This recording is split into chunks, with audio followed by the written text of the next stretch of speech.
ఉంది అని మరి ఈనాటి సైన్స్ మనకు తెలియజేస్తుంది. కానీ ఖురాన్ ఈ యొక్క విషయం ఎప్పుడో తెలియజేసింది.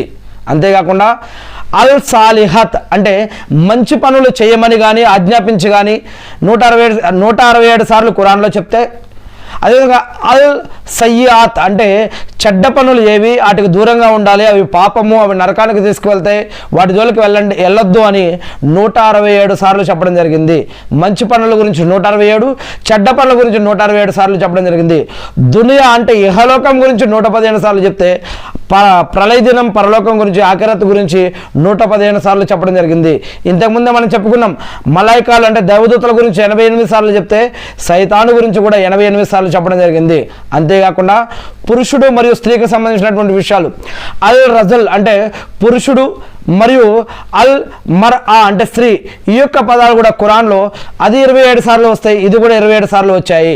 మరియు భాష అంటే అల్ లిసాని అంటే నాలుక మరియు నాలుకతో మాట్లాడే భాష, అల్ మౌజు అంటే ఈ యొక్క పదాలు లేదా బోధన, ఇది అది 20 సార్లు వస్తాయి, ఇది కూడా 20 సార్లు రావడం జరిగింది.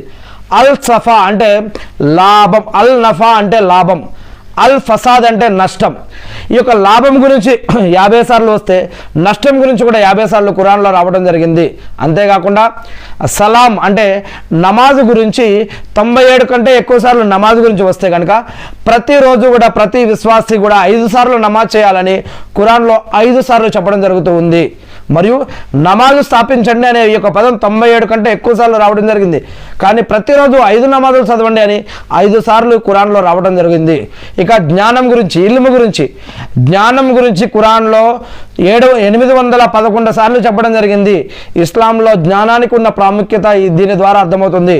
ఇంతకుముందు మనం చెప్పుకున్నాం ఏమని, ఖురాన్లో మొత్తం 114 సూరాలు ఉన్నాయి, 6236 వాక్యాలు ఆయతులు ఉన్నాయి, అదేవిధంగా 538 రుకులు ఉన్నాయి, 7 మంజిళ్ళు ఉన్నాయి, అదేవిధంగా 30 అధ్యాయాలు ఉన్నాయి. ఇది 23 సంవత్సరాల పాటు పుస్తక రూపంలో కాదు, వహీ రూపంలో ఇది ప్రవక్త ముహమ్మద్ సల్లల్లాహు అలైహి వసల్లం గారి పైన అవతరించింది. ప్రవక్త ముహమ్మద్ సల్లల్లాహు అలైహి వసల్లం గారు అల్లాహ్ యొక్క చివరి ప్రవక్త. ఇంతకంటే ముందు కాలాలలో కూడా అనేక మంది ప్రవక్తలు అనేక యుగాలలో అనేక చరిత్రలో అనేక భాషల్లో వచ్చారు. వారిపైన కూడా అనేక గ్రంథాలు మరియు అనేక మహిమలు అద్భుతాలు అవతరించబడ్డాయి. చివరిగా ప్రవక్త ముహమ్మద్ సల్లల్లాహు అలైహి వసల్లం గారు వచ్చారు. ప్రవక్త ముహమ్మద్ సల్లల్లాహు అలైహి వసల్లం గారి కంటే ముందు మరియమ్మ కుమారుడైనటువంటి ఈసా అలైహి సలాం గారు ప్రవక్తగా ఉండేవారు. ఆయన్ని అల్లాహ్ సుబ్హానహు వ తఆలా పైకి లేపుకొని వెళ్ళారు. మేరాజ్ యాత్రలో ప్రవక్త ముహమ్మద్ సల్లల్లాహు అలైహి వసల్లం గారు ఆయన్ని కలవటం జరిగింది. అప్పుడు 50 నమాజులు 5 నమాజులుగా పొందడం జరిగింది. మరియు ప్రళయ దినానికి ముందు ప్రళయ సూచనగా మెహదీ రజల్లా గారు వచ్చిన సమయంలో ఈసా అలైహి సలాం గారు మరియమ్మ కుమారుడైన